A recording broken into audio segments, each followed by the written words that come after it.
What's up, y'all? How's it going? Welcome to Reading Spooky Stories. We're going to be reading spooky stories today with Voice Mod.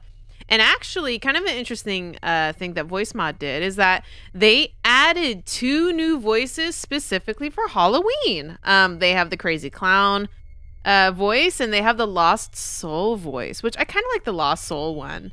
I'm not a huge fan of like the Crazy Clown one, but I'll let you guys listen to it for a second. Hello, this is the Crazy Clown voice. Ha ha ha, hee hee hee hee. Are you scared? Are you afraid? And then this is the Lost Soul voice. I'm kind of a fan of this one. This one's kind of creepy, but like it sounds good too. And then the music box in the background, it's perfect. So people have submitted to me some spooky stories for me to read, and I'm gonna read them with a bunch of different voices. So should we just do random spooky voice mod voices? I think that might be the only way to do it because I haven't read these stories, so I don't know what's in it, so I don't know what would be the best voice for it, you know? Here is a list of the 10 voices that we will be using in this video. What I'm going to do is I'm going to read the story, and I'm going to randomly select one of these 10 voices by rolling a die, of course. I mean... As a D&D player, I mean, I need to use my dice as often as possible, so I might as well, you know? One time, I saw Ellen DeGeneres without makeup. Ah! Ah! Whoa. That's the most terrifying thing I've ever read in my entire life. What do we rate it? Huh? What do we rate this today? 1,000 out of 10,000 out of 10. 10 out of 10. I agree. This is one of the most terrifying stories I've ever read in my entire life, okay? I've never been so scared. What a horrifying image. All right, let's move on to the next one. That is a 4. Exo. Okay. We're going a little robotic with this one, but that's fine. Here we go. Here is the next spooky story. The supermarket monster. Okay. Once in a place far away, a very long time ago, there was a boy named Roger. He was tall, but a bit round. He lived in a big city where unusual things seemed to happen every day. For example, his uncle died. Anyway, Roger had lots of enemies in the city. All the people he used to like were now his enemies because he changed. He used to be a really successful banker named Ron. But he decided to go another way, and now he is a hobo named Roger. Wait a second. I have a feeling this is about to be an interesting story. Okay, this is gonna be an interesting story, everybody. Okay, so he used to be Ron. He used to be a successful banker named Ron, but now he's a hobo named Roger. Got it. Because of this, his friends thought they didn't like him anymore, so they said, "You're our enemy now." And Roger was like, "Oh no, I have no friends, but loads of enemies." Roger lives day to tomorrow. By the change, he gets off strangers outside McDonald's, but sometimes when he gets enough money, he goes to the local shopping center named Teco. He can only buy things when they are on sale, so he oily buys things when they are on sale because he doesn't have much money. Sometimes he even gets enough change to buy chicken when it's on sale, and he goes to KFC and says, "Can you cook this for me?" And they do it because they are his enemies and spit in the food. Yuck. What is happening in this story? Today, on the most windy and stormy and rainy and cloudy and sad of days, he decided he needed to eat and went to Teco. When he went inside, there was no baskets. This was weird, Roger thought. That must be giving him a break today. So he kept going. He saw that bread was on sale, so he was going to buy it. And then a big, fat, hairy man ran up to him and said, "No! That not F or you." And he took the sale sign away, which made the bread go back up to $100,000. This is all in the future, so that's normal for the future. Roger made a face similar to this. And he said, "But if you don't give me that, I will starve." And the fat man laughed. And his fat went bouncy from laughing. Then one of Ron's enemies died. So Ron felt his anger rising. That happens when his enemies die. And he punched the man so hard that his fat fell off. And the man was so angry that he cried blood. Then the lights went out so fast that Roger knew he was going to be murdered. A black mist came out of the cereal boxes, and the bacon was flying everywhere. Pancake mix splashing over the counters. Freezers freezing at higher temperature than normal, so that it was freezing the frozen pizzas too much. Ron ran way far away to that aisle that always full of people. It has like loads of sweets and crisps. Yummy. There was like 15 monsters there, all black with eyes oogling with blood and tears that looked like bacon, but were actually dead people's skin. He screamed, "Fat man, help!" But when the fat man came over, he said, "You punched my fat, and now you will pay."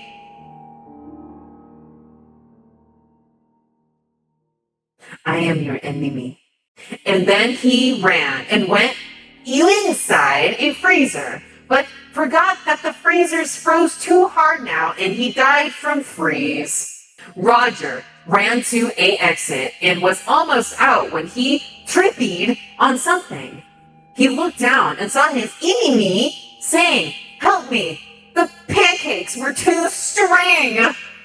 And then he said, "No, I am Roger, and you are Ron's friend, not mine, smelly." And he ran out the door. He was safe. He got out. He escaped. He avoided death. He was still alive. He was tall. He was safe. He was Roger. Then he went back in for the bread, but forgot about the monsters. So when he got the bread, the monsters came out between the slices and cried blood from their mouths, saying, "We are your enemies, Ron," he said. "How do you know my old name?" And then they ate him, and he just fell down on the floor crying from death. His last words were, "I am all your enemies." Then he fell down and died. Just before he died, he said, "I will now be a supermarket monster." So when you are in a supermarket, remember that Ron is waiting. In the future, though, because it's in the future, remember? Bye, Kevin. What a masterpiece. What a masterpiece. Wow. It made me laugh. It made me cry. It made me shudder in fear. It was everything I could have ever wanted. Bravo. Never forget that bread. You never forget the bread. FBI agent on the way looking at the scene. "Sir, any evidence?" "Yes, I believe this once fat man died by freeze." Crime show. That was something. All right, next story. We have the number 8 right there. Fear. All right, let's switch over to the fear voice. Oh gosh. The beginning of the story, this is gonna be too intense, but okay. Story number 7. Let's go. Oh, geez. I forgot to start packing my stuff for the trip. My flight leaves in 6 hours, so this background music just makes everything so intense. Oh, geez. I forgot to start packing my stuff for the trip.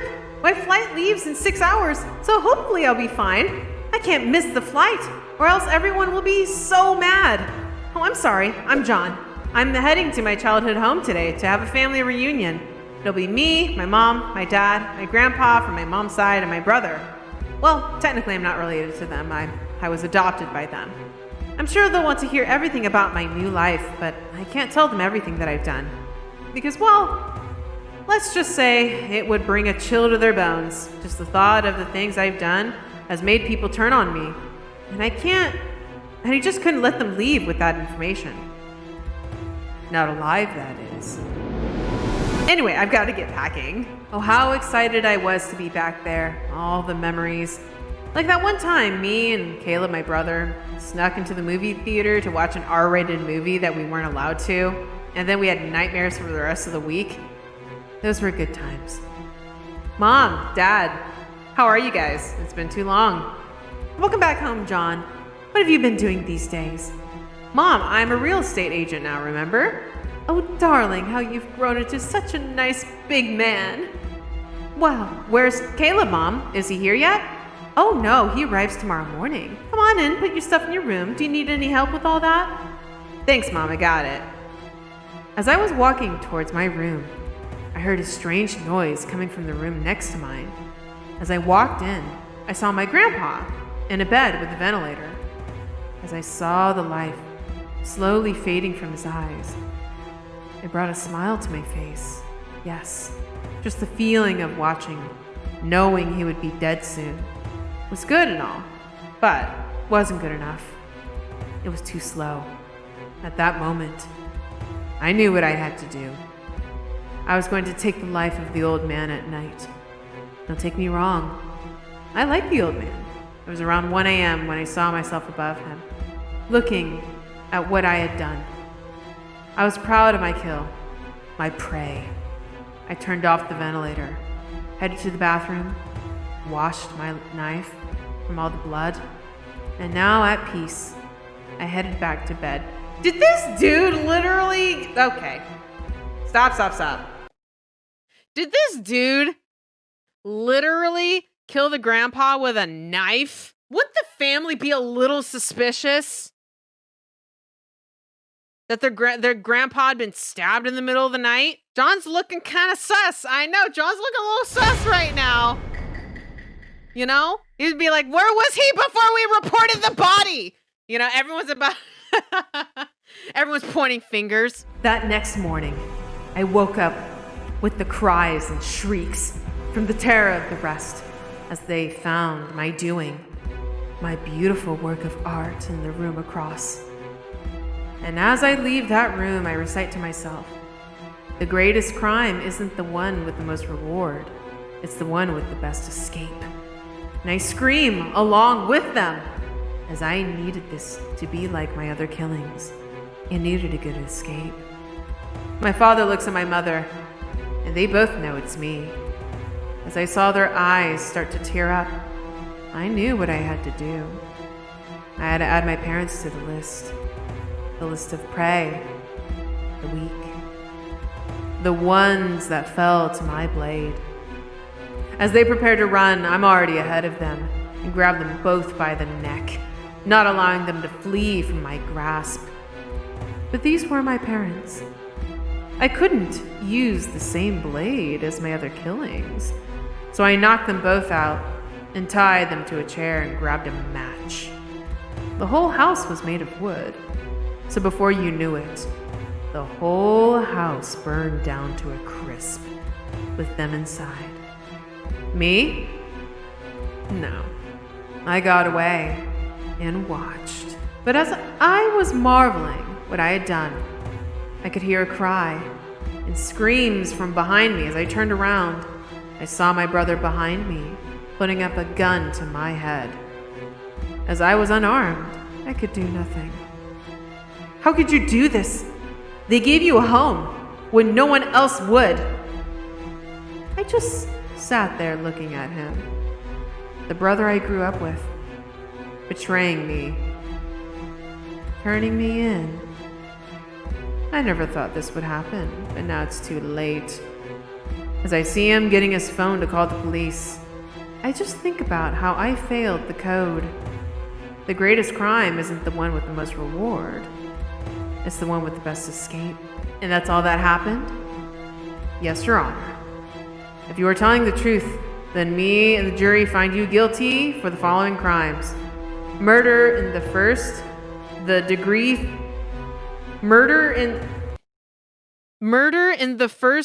degree 3 times. Cool. Arsonary and tempering with a dead body.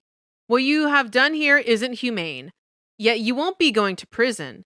You get a death penalty.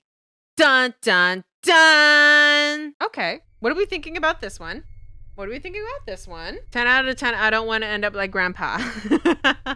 So we have a 9, we have a 10, we have a 5. Yeah, tempered bodies. Yeah, I don't know. This is what I'm thinking. I'm gonna give this one a 7.5. Kind of maybe close to an 8, but this story had some serious potential to it. I wanted to see John kill Caleb. That's what I wanted to watch. I wanted to see him, take care of his entire family. Listening to, reading the story, that's kind of what I expected to happen. And it didn't go there. And having it just go to, a courtroom is I don't know. I kind of wanted to see John wrestle the gun out of Caleb's hand, then shoot, Caleb with the gun, then throw his body into the fire, and then John escapes and then attends the funeral. The greatest crime isn't the one with the most reward, it's the one with the best escape. I want to see him escape. I want him to, he's been saying this mantra, I want him to pull it off. Maybe mental issues? Maybe mental issues? Maybe he might have a mental problem. Possibly. I don't want you guys to take this the wrong way. I don't know. I may be reading a little too deep into it, but maybe possibly he could maybe have something wrong with him. Seems normal to me. Similar to Bloody Mary in America, Hanako-san of Japan is said to haunt the third stall of the third-floor girls' bathroom of a school. The only way to banish her is to show you got perfect grades. Spooky indeed. Raise your hand if you can banish Hanako-san. Me. Good grades? I could never. So who's sealing the Hanako-san spirit? Just me? These were all the stories that were submitted. Now for the final YouTube video, probably not all of these stories will be featured. So, if you want to watch all of the stories that were introduced on stream and were not in the YouTube video, you should check me out at twitch.tv/NovaLightSky. Keep Kevin's for the final video. Oh, I absolutely will. His is too good. Is that the outro? Bye. We have fun here. Sub and ring bell to see more of me. Peace out, home slices. What kind of outro is that? I don't know. Might as well just keep it. I'm done.